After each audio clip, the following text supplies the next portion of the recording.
pane chitiko chinoshamisa aiwa mashoko anobuda achitaurwa nevakomana paX Hendo.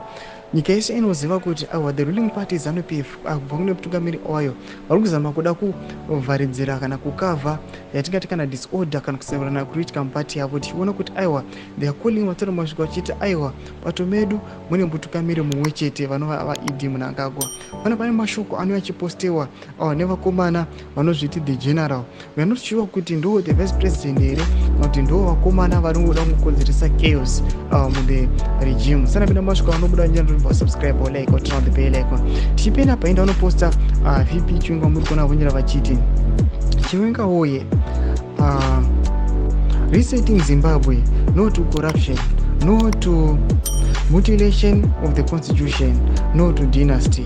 We stand against any form of constitutional violation to protect individuals. Ndo mashoko anobuda chitara pana vatona kuti mashoko ari kurapidzwa nevakomana vamuona, vakomana vanga vakomana veNtilichi kana vakomana vari mugavhmendi, vakomana mudhani muve vamoziva kuti kusati kwavo they are mobilizing for mutungamiri wenyika vachiti ando mutungamiri watinayo.